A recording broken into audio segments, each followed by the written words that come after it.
Herkese merhaba.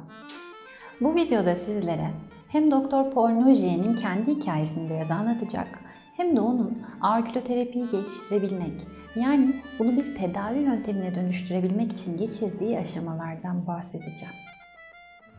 Doktor Raphael Nogier'in bir ifadesiyle başlamak istiyorum. Ona göre kaşifinin hikayesini bilmeden arküloterapiyi tam olarak anlamak ve uygulamak mümkün değildir. Mon hypothèse fut que le corps entier pouvait se projeter sur le pavillon de l'oreille d'une manière réflexe. Doktor Paul Nogier 1908 yılında doğmuş. Tıp eğitimi almadan önce mühendislik fakültesini bitiren Doktor Nogier, hastalarına bir fizikçi gözüyle de bakmayı bilmiş bir hekim. Kimyanın her alanda hüküm sürdüğü ve tıbbi tedavilerin de çoğunlukla kimya bilimine dayandığı bir dönemde o farklı bir yol seçmiş ve biyolojik sistemlerin, örneğin insan vücudunun sadece aktif kimyasal maddelere değil, çeşitli fiziksel mekanik uyarımlara da duyarlı olduğu düşüncesiyle ve kimyasal ilaçların yan etkilerinden kaçınabilmek amacıyla çeşitli fiziksel tedavi modaliteleri aramaya yönelmiş. Bu nedenle de Lyon'da tıp fakültesinden mezun olur olmaz ilgisini öncelikle homeopati alanına kaydırmış.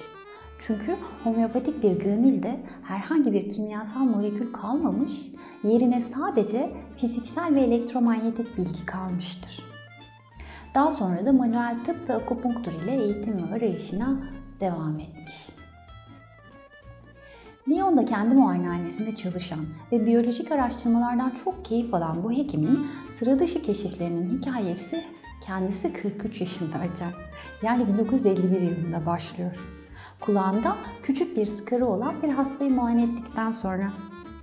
Bu hasta ona tüm tedavilere rağmen geçmeyen kronik bir siyatik ağrısından muzdarip olduğunu ve Bayan Barin adında Marsilya'da yaşayan bir şifacı kadın tarafından kulağına bir koterizasyon uygulandıktan sonra şikayetinin tamamen ortadan kalktığını anlatıyor.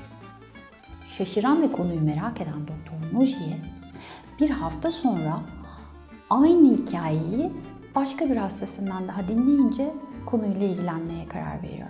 Doktor Nogier zaten akupunktur, homeopati ve manuel terapi gibi pek çok tamamlayıcı alanda çalıştığı için o yöntemlerin hiçbirinde buna benzer bir tedavi olmadığını biliyor. Paul Nogier uzun düşünüyor ve Bayan Barin tarafından kullanılan noktayı önce koterize ederek denemeye başlıyor. Sonrasında ise daha az travmatik yöntemler kullanmaya geçiyor, iğneler gibi.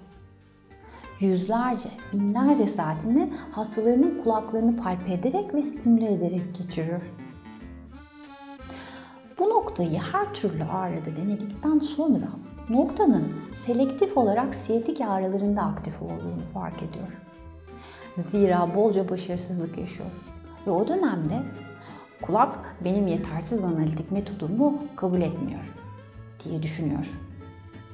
1953 yılında lumbosakral manipülasyon tekniklerini çalışırken birdenbire kıvrılmış durumdaki hastasına bakarken kulakta anteliksin vücutta omurgaya karşılık geliyor olabileceğini düşünüyor.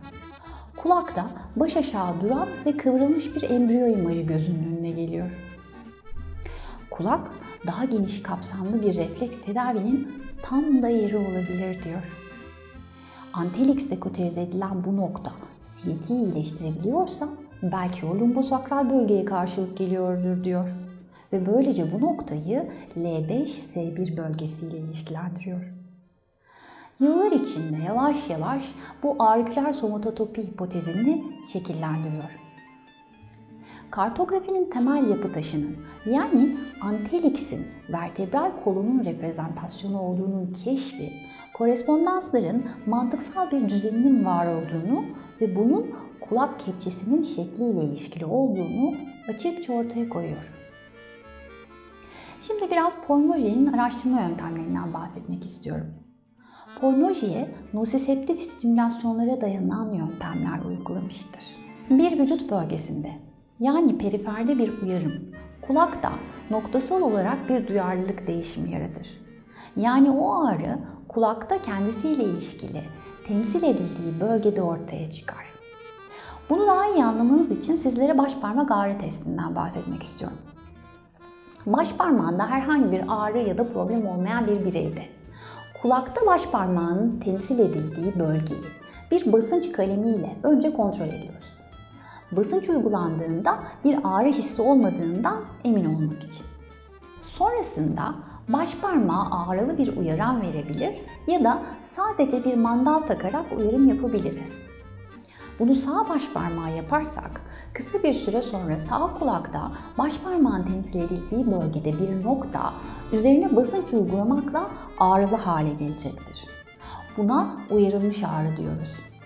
Bu bir sinerji, yani uyaranın uygulandığı yerden başka bir yerde oluşan bir ağrı. Kulaktan ilgili organa ya da dokuya karşılık gelen bölgede ortaya çıkan bu ağrının yanıcı karakteri otonom bir kökeni düşündürüyor.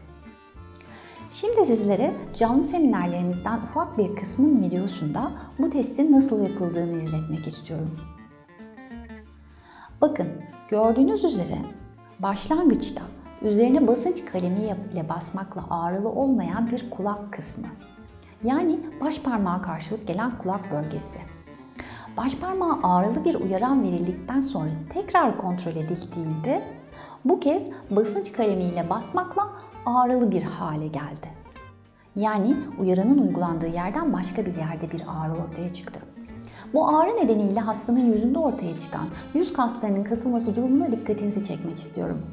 Bu tipik bir bulgudur ve grimas, yani yüz buruşturma bulgusu olarak adlandırılır. İşte Paul Nogier, müsküloskeletal sistemin kartografisini hazırlamaya çalışırken bu yöntemden faydalanmıştır. Paul Nogier, çeşitli periferik uyarımların kulak noktalarında ortaya çıkarttığı diğer değişiklikleri de araştırmıştır. Örneğin periferde sıcak ya da soğukla uyarım yapıldığında kulak noktalarında ortaya çıkan soğuğa duyarlılık, sıcağa duyarlılık, hipoestezi, hiperestezi gibi etkileri de kaydetmiştir. 1963 yılına kadar devam eden tüm bu çalışmaları sayesinde şu 3 prensibi ortaya koymuştur. Birincisi, sağlıklı bir insanda uygun seçilmiş bir periferik uyarım kulak kepçesinde aynı vücut uyarım yeri için hep aynı kulak bölgesinde bir enformasyon elde etmeyi sağlar. İkinci prensip ise şudur. Periferik uyarımın türü ne olursa olsun, yani ister basınç, ağrılı uyarım, ister sıcak uygulama, ister soğuk uygulama olsun, eğer uyarılan bölge aynıysa kulakta enformasyon elde ettiğimiz noktada yine aynı olacaktır. Bu şekilde periferik uyarım yoluyla kulaktan bilgi toplamıştır. Örneğin dize bir buz parçası yardımıyla soğuk uygulama yapmış ve karşılık gelen kulak noktasında ısıya karşı artmış bir duyarlılık aramıştır. Ayrıca bunun tersini de araştırmıştır. Yani kulak noktalarını ısıyla uyarmış ve ona karşılık gelen, yani korespondant vücut bölgesinde soğuğa karşı duyarlılığı çalışmıştır. Bir hipoestezi ya da hiperestezinin ortaya çıkıp çıkmadığını da değerlendirmiştir. Tüm vertebral ya da ekstremitelerdeki ağrıları sistematik olarak incelemesi, kulak kepçesinde onlara karşılık gelen noktaları verifiye etmesine ve net bir şekilde belirlemesine ve kartografisini ortaya çıkarmasına imkan vermiştir. Ayrıca Dr. Paul Nogier tüm bu çalışmaları sırasında anlamıştır ki bir patolojik durum, yani bir hastalık da kulakta kendisini çok net olarak gösterir. Bu durum aynen perifere ağrılı uyarım, basınç, sıcak ya da soğuk uygulanmasına benzer şekildedir. Zira bir vücut bölgesinde mevcut olan bir patoloji de bir uyaran ya da bir uyaranlar toplamı gibi etki eder ve kulakta tespit edilebilir bir değişiklik ortaya çıkarır. Paul Nogier'in üçüncü prensibi ise terapötik kanıt gerekliliğini vurgulamaktadır. Paul Nogier kartografilerini hazırlarken bir yandan da noktaların terapötik sağlamasını yapmıştır. Yani kulakta bulunan o noktaların karşı geldikleri organ ve vücut kısmındaki söz konusu ağrıyı ya da problemi ortadan kaldırarak kendilerini ispatlamalarının gerekli olduğunu vurgulamıştır. İşte Dr. Nogier o meşhur kartografilerini bu şekilde hazırlamıştır. Sizlere kartografilerin mükemmelleştirilmesi ve giderek daha detaylı hale getirilmesi sürecinde ayrıca anlatmaya devam edeceğim. Ancak burada bir parantez açıp 1956 yılından itibaren neler yaşandığını biraz anlatmak gerekiyor. Çünkü şimdi sizlere anlatacaklarım sayesinde dünyanın bu tedavi yöntemiyle nasıl tanıştığını ve yöntemin yanlış olarak kulak akupunkturu şeklinde adlandırılmasına neden olan süreci anlayacaksınız. 1951 yılında başlayan çalışmalarına ve keşiflerine bu şekilde devam etmekte olan Dr. Paul Nogier, 1956 yılının Kasım ayında bu orijinal çalışmasını sunmak üzere Marsilya'da Akdeniz Akupunktur Derneği'nin ilk sempozyumuna davet edilmiştir. Bu sempozyuma onu davet eden kişi Dr. Jean Nibouet'dir. Dr. Nibouet, Fransa'da akupunktur alanında ustaların ustası, vazgeçilmez otör olarak kabul edilen bir isimdir ve Dr. Nogier'in de arkadaşıdır. Dr. Paul Nogier bu çalışmalarından ona ilk bahsettiğinde Dr. Nibouet böyle bir bilginin Çin kaynaklarında mevcut olmadığını ve bunun yeni bir bilgi ve yöntem olduğu konusunda onu kesin temin etmiştir. Ve bu nedenle de çalışmasını Marsilya'da yapılacak olan akupunktur sempozyumunda sunması konusunda ısrar etmiştir.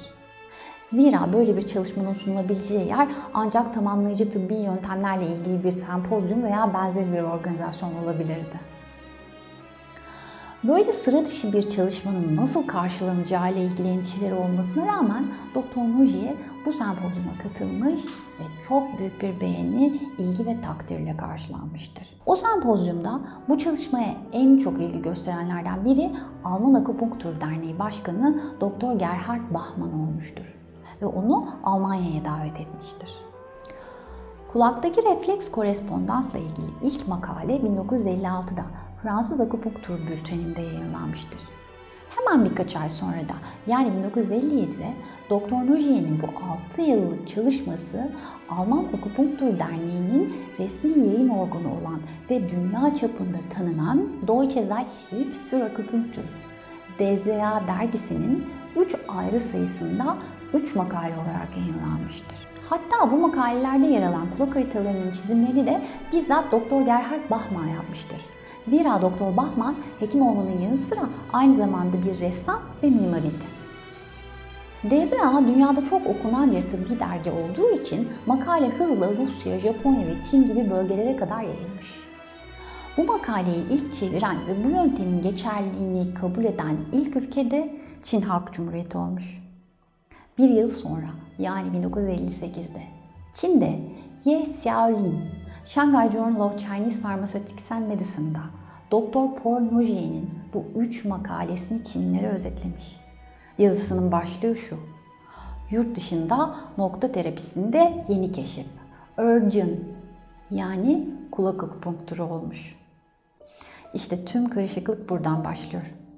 Aslında adı arküloterapi olan bu yöntem Çinliler tarafından kulak akupunkturu adı kullanılarak Çin tıbbı uygulamalarının içerisine entegre edilmiş.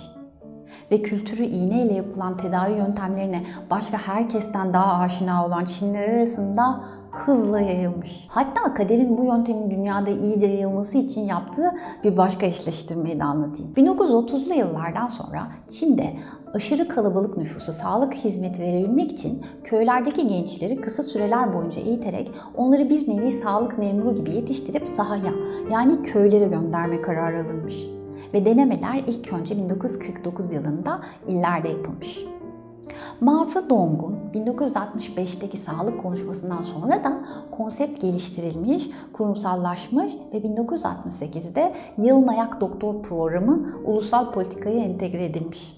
Kulak, ulaşılması ve tedavi edilmesi kolay bir bölge olarak bu amaçla mükemmel olduğu için yalın ayak doktorlar diye nitelendirilen bu gençler bir ellerinde kızıl kitapçıkları ve diğer ellerinde de üzerine Dr. Paul Nogier'in kartografisinin yerleştirildiği plastik kulaklarla ülkenin dört bir yanına tedavi yapmaya gönderilmişler.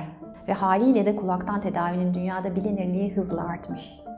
Yalın ayak veya çıplak ayaklı doktor ismi pirinç tarlalarında genellikle yalın ayak çalışan ve aynı zamanda tıbbi hizmet veren Güneyli çiftçilerden geliyor. Şimdi sizlere Paul Nogier'in hikayesinin nasıl ilerlediğini anlatmaya devam edeceğim. Ancak tam yeri gelmişken söyleyelim. Dünyada halen yanlış olarak Fransız kulak akupunkturu ismiyle de bilinen ve Çin tıbbından ve akupunkturdan türediği sanılan bu yöntem aslında kendisi kulak akupunkturu denilen yöntemin ortaya çıkmasına neden olmuştur. Ve tamamen başka bir tedavi mantığı ve işleyişine sahiptir. Hikayenin sonrası daha da ilginç. Arküloterapi ve akupunktur farklı yöntemler olsalar da kaderleri hep birbirlerine bir şekilde etki ederek ilerlemiştir. Pornoji 1958'den sonra da çalışmalarını sürdürmüştür. Yani Çinliler onun haritasını kullanmaya başlayıp kulak akupunkturu ismini verdikleri yöntemi kendilerine göre düzenlerlerken o da kendi stilinde ilerlemeye devam etmiştir. Şimdi Doktor Pornoji cephesinde sürecin nasıl ilerlediğine bakalım. Anlatmaya devam ettikçe akupunktur ile ağrıkloterapinin birbirlerinden ne kadar farklı temeller ve uygulamalar çerçevesinde şekillendiklerini de giderek daha iyi anlayacaksınız. Pornoji'ye kartografi çalışmalarında tıkanmaya başladığı bir döneme gelmiştir. Zira sadece ağrılı nokta arama yöntemiyle ulaşabileceği kulak haritasının tamamını bitirmiştir. Ancak ortada bir sorun vardır. Kas iskelet sistemi söz konusu iken ağrılı bir bölgeden yola çıkarak onun kulaktaki temsili yerini bulmak mümkündür. Ama ya hasta olduğu halde ağrılı olmayan organlar ne olacak?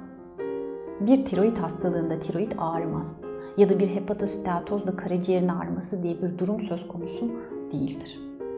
Dolayısıyla kartografinin bitirilmesiyle ilgili sıkıntı içindedir. Ters dönmüş fetüs hipotezini kas iskelet sistemi için ispatlamıştır. Ama söz konusu olan iç organlar olduğunda tam temsili yerlerini belirlemekte zorlanmaktadır. Ve hipotezi baz alıp haritayı o şekilde kabul edip klinik çalışma sonuçlarını toplamaya yönelen Çinlilerden farklı olarak Pornoji'ye kartografide netlik istemektedir. İşte tam burada yardımına yine Doktor Niboye'nin akupunktur için yaptığı bir keşif yetişir. Dedik ya, kaderler hep birbirine bağlanmış. Doktor Niboye'nin bir akupunktur duayeni olduğunu söylemiştim. 1963 yılında o, vücut akupunktur noktalarının elektriksel özelliklerini keşfetmiştir. Yani Çinlilerin binlerce yıl önce varlıklarını tarif ettikleri ancak o döneme kadar bilimsel olarak tespitleri mümkün olamamış olan vücut akupunktur noktalarının fiziksel gerçekliklerini kanıtlayan ve akupunkturu farklı bir seviyeye taşıyan kişi bir Fransız hekim, yani Doktor Niboye olmuştur. Şöyle der Niboye, vücut akupunktur noktası kutanöz impedans ölçümü ile bulunabilir. Çünkü onların düşük elektriksel dirençleri vardır. Bundan sonra hem akupunkturda yeni bir dönem başlar hem de Doktor Pornoji bu keşfi kulak noktalarında dener. Ve aynı durumun kulak noktaları için de geçerli olduğunu fark eder. Bunu haritalarını genişletip detaylandırmak ve tedavi yöntemini geliştirmek için kullanmaya başlayacaktır. Doktor Nojiye bu dedeksiyon yöntemini kulağa uygular. Kulakta da düşük elektriksel dirençli noktalar bulur. Ancak vücuttaki akupunktur noktalarından farklı olarak kulaktaki noktaların her zaman değil, sadece bir patoloji durumunda impedans değişikliği gösterdiklerini gözlemler. Sonuç olarak kulak noktalarının hem ağrı yoluyla hem de elektriksel ölçümle belirlenebileceğini anlar. Elektriksel ölçüm yöntemini kulaktaki lokalizasyonları doğrulamak için kullanır. Bu ölçüm yöntemi özellikle de ağrısı olmayan ancak çeşitli organlarda işlev bozuklukları olan hastalarda incelemeler yaparak iç organların kulaktaki yerlerini netleştirmesine yardım etmiştir. 1965 yılında Doktor René Bourdiol, Pornoji'nin takımına katılır. René Bourdiol bir nörofizyolog olarak kulak nokta lokalizasyonlarında embriyolojinin önemi konusunda ısrar eder. Kulakta organların ilintili oldukları embriyolojik tabakaya göre yerleşim gösterdikleri düşüncesini yönteme taşır. Buna bağlı olarak her bir embriyolojik tabakadan köken alan organlar kulakta kendilerine benzer diğerleriyle aynı bölgede temsil edilir bilgisi kullanılmaya başlanır. 1966 yılında Lyon'da yapılan 6. Uluslararası Akupunktur Günleri'nde eski haritalara göre çok daha fazla sayıda nokta tanımlamış ve kartografisini geliştirmiş durumdadır. Bu haritada mezodermal kökenli bir organ olan kalbin endodermal organların olduğu konka bölgesinden çıkarılıp kas iskelet sistemi yapılarının yani diğer mezodermal kökenli organların temsil edildiği anterix ve scapha arası bölgeye taşındığına yani kartografideki yerinin değiştirildiğine dikkatinizi çekmek istiyorum. Oysa eğer sadece ters dönmüş fetüs şekli kullanılmış olsaydı kalbin eski haritalarda olduğu gibi konkada yani akciğerlerin arasında temsil ediliyor olması gerekirdi. Çinlilerin haritalarında bu yeni düzenleme mevcut olmadığı için kalbin yeri halen inferior konkada gösterilmektedir. Yine 1966 yılında Doktor Nojier hastasında bir kulak noktasını ararken onun nabzında bir varyasyon fark eder. Nabızda ortaya çıkan bu değişikliği bir refleks olarak yorumlayan Doktor Paul Nojier bu reaksiyona RAK, refleks aurikulokardiyak, aurikulokardiyak refleks adını vermiştir. İlerideki derslerde sonradan bir refleks olmadığı anlaşılan ve VAS yani vasküler otonom sinyal olarak yeniden adlandırılan bu reaksiyonun ne olduğunu ve onun yardımıyla aurikuloterapide ne tür uygulamalar yapıldığını anlatacağım için şimdilik detaylarına girmiyorum. Sadece şunu söylemek istiyorum. Doktor Paul Nojier bu nabız yanıtını kulaktaki organ ve doku lokalizasyonlarını netleştirmek için kullanmış ve haritalarını son hallerine onun sayesinde taşımıştır. Ayrıca yine VAS sayesinde kulak zonlarını ve onların frekans karşılıklarını belirlemiş ve oldukça karmaşık bir kavram olan fazları da keşfetmiştir. Bu arada bu nabız reaksiyonunun da Çinlilerin kullandıkları organ nabızlarıyla hiçbir benzerliği yoktur. Peki Paul Nojier neden kulak noktalarını kontrol ederken hastanın nabzına bakıyordu derseniz, işin bu kısımlarını sonraki derslerde anlatacağım. 1969 yılında Paul Nojier auriküloterapi hakkındaki ilk kitabını yayınlamıştır. Traité d'auriculothérapie. Bu kitap onun 18 yıllık çalışmasının ürünüdür ve büyük beğeni toplamıştır. 1970 yılında çok değerli bir anatomist olan Profesör Doktor Jean Bossi, kulak kepçesinin inervasyonu ile ilgili yeni bir çalışma yayınlar. O tarihe kadar kulak derisinin sensitif inervasyonu ile ilgili yapılmış en detaylı çalışmadır bu. Doktor Paul Nojier ve Doktor Bourdieu embriyolojik tabakalar bilgisini inervasyon bilgisiyle birleştirirler ve endodermal kökenli organlar kulak kepçesinde nervus vagus tarafından inerve edilen bölgeye, mezodermal kökenli olanlar trigeminal sinir tarafından inerve edilen bölgeye, ektodermal kökenli olanlar ise plexus cervicalis tarafından inerve edilen bölgeye yerleştirilirler. 1966-75 yılları arasına bakalım. Artık 10 yıldır nabız yardımıyla çalışan ve iyice ustalaşan Doktor Nojier, 1975 yılından itibaren VAS kullanarak yeni ve bu kez tüm vücut dokularını da içeren detaylı bir harita çalışmasına girişir. Modus operandi adını verdikleri bu çalışmada onu Doktor René Bourdieu ve Doktor Frank Bahr asiste ederler. Ve o yıl yani 1975'te Locia Auriculomedicina yayımlanır. 1987 yılında Paul Nojier artık kulak noktalarına değil, organa karşılık gelen bir ya da çok sayıda noktanın bulunabileceği muhtemel alanları konuşmaya başlamıştır. Ve Bernard Julien, Alain Malard ve François Petitjean'ın yardımlarıyla basitleştirilmiş bir kulak haritası yayınlar. Artık daha da fazla yenilik yapmış olamaz diyeceğiniz bu çalışkan ve inanılmaz meraklı adam 1988 yılında yani 80 yaşındayken ortaya tam anlamıyla yeni bir bomba atar. O yıl faz noktalarını yayımlar. VAS kullanarak ve ileriki derslerde detaylarını anlatacağım özel bir çalışmayla artık bir organa karşılık gelen bir adet değil toplam 3 adet noktadan bahseder. Her organın kulakta bir primer noktası mevcut olup 2 adet de aksesuar noktasının olduğunu ifade eder. Fazları hastalıkların çeşitli dönemlerinde ortaya çıkan geçici projeksiyonlar olarak tanımlamak mümkündür diyerek merakınızı biraz giderelim ve devam edelim.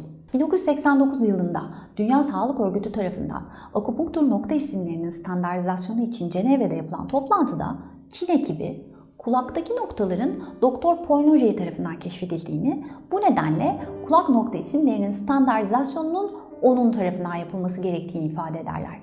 Ve bunun için Lyon'da ayrı bir toplantı yapılması kararı alınır. Ve 1990 yılında Lyon'da Dünya Sağlık Örgütü'nün kulak nokta isimlerinin standartizasyonu ile ilgili nomenklatür bilimsel çalışma grubu, Doktor Nojier'in çeşitli değerli isimlerin ve Dünya Sağlık Örgütü Başkanı'nın da katılımıyla toplanır.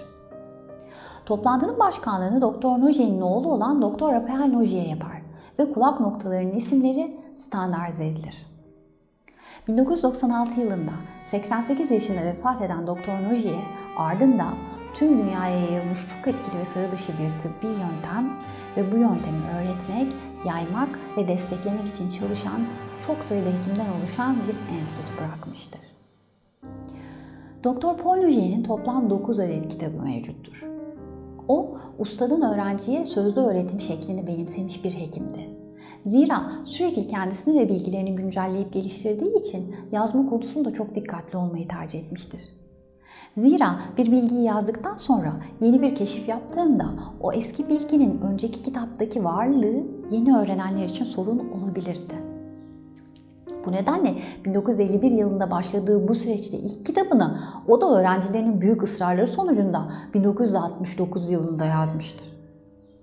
Yine de onun bu tedavi yöntemine dair en önemli kısımlar ve püf noktaları halen sözel gelenekle, yani ustadan öğrenciye eğitim şeklinde iletilmeye devam etmektedir.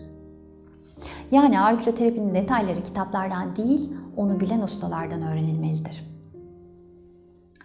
Bu uzun videoyu kısaca özetlemek istiyorum.